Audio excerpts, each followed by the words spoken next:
Hey there everybody, Wayne D here. Welcome to the website. It's WayneD.com, and today we're going to look at the swing of a guy you may not have heard of before. Wyndham Clark came from University of Oregon. He's first team All-American there. He's only 25. He had a full year on the tour last year. Played pretty good. Finished 64th in the FedEx Cup standings.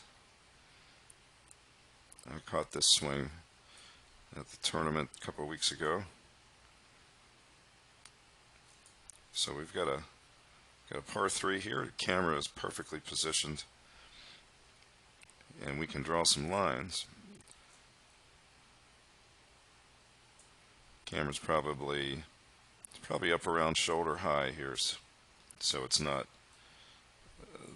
where I would put a camera. I would put it behind the hands, which would give a little more accurate view of the bottom of the swing, but I think we'll be able to see here just how nicely Clark does just about everything that I like in a swing, and that's why I'm going to do this. So let's start with the setup. Nice athletic look. Clark reads out at 6 feet tall, 172 pounds according to the tour. Looks like he has definitely put on 10 or 15 pounds of muscle since that measurement happened. So let's watch it at full speed inside the lines here. So you can see this is a fast, catchy, athletic, powerful swing. He's ranked 60th in driving distance, but in one of his best tournaments he led the field. He averages 308, and his main strength, oddly enough, is around the greens, putting in short game. His ball striking has not been up to snuff this year, but watching this golf swing, I'm going to go out on a limb and say that's not going to last. This guy's going to get hot, start hitting it good. And with that short game of his, he's going to win.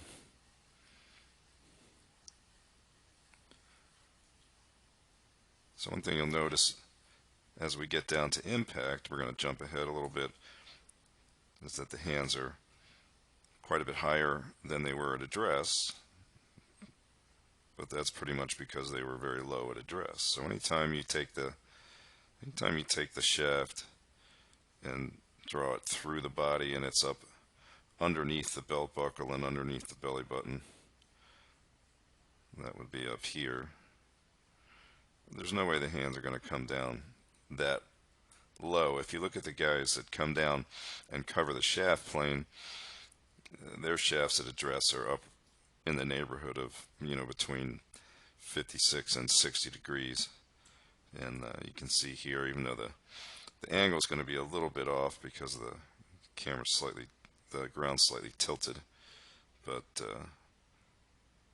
he's down there at 44. He's not hitting it at 44. He's going to watch.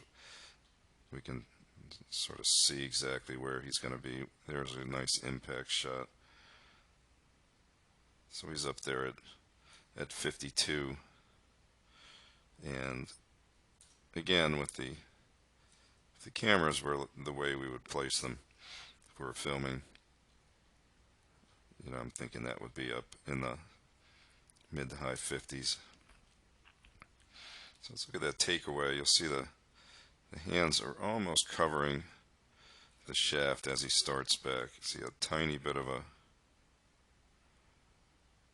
not really an inward move, just a one piece. And that one piece is going to turn into a little more of a right forearm option here.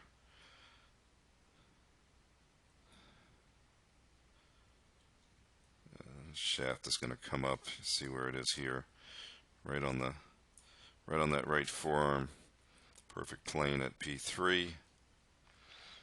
Perfect plane at the top. Beautiful neutral wrist.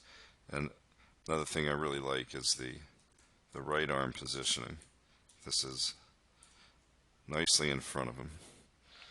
without being overly straightened or tight. So here we got the elbow just inside the line of the back. Let me get it up to the top. You can see how he's created some right leg depth. So watch the upper right leg and knee. So this is how you deepen the right leg without losing a bunch of right knee flex. So you can see the right cheek getting deeper. Maintains his height in the early part of the backswing, so that's another option that players have. Tiger would be down by now, McIlroy wouldn't, and then as he gets to the top, there's the compression move. So if you watch the belt buckle is going to be moving back.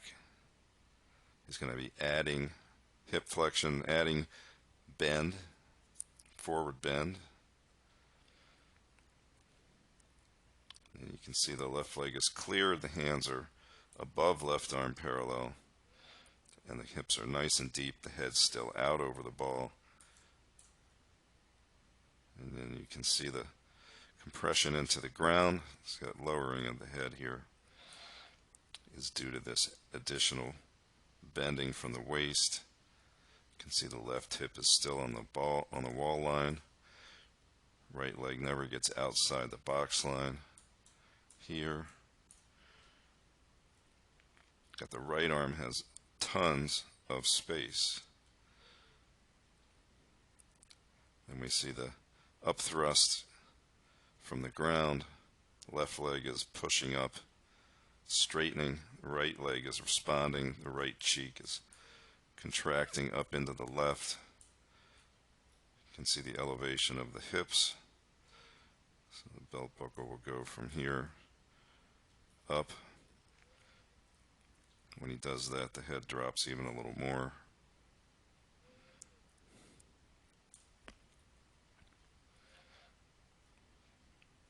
Beautiful exit. And these young guys can maintain that lower body in the box look at the end there.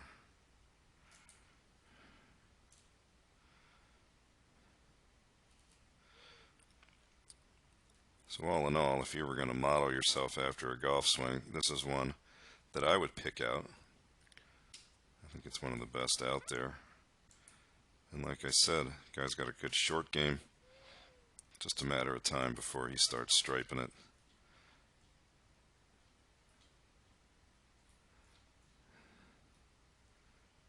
But I really like the whole package here with the right arm control and then the hand path movement toward the ball.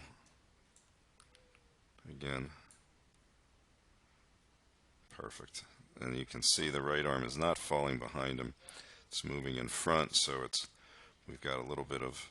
And the other thing that I want to note here, been seeing a lot of stuff on the internet about left wrist flexion starting, meaning bowing, as soon as the downswing starts in transition, but I never really see that. I see the first catching move as having a neutral wrist, and then once the handle gets down here, their left wrist will begin to bow.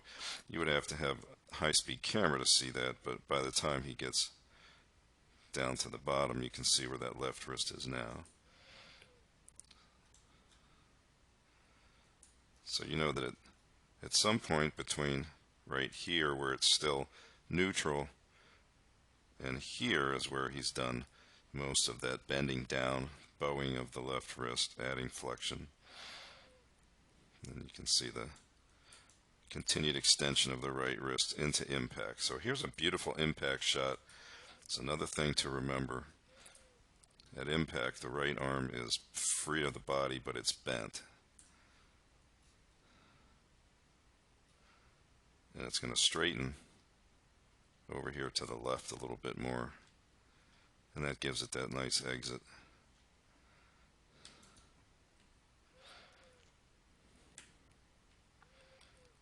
So all the key factors here. You got the crunch move in the pelvis, adding posture, getting nicely levered into the ground so that we can use that on the way up. So you see the stable period here from P5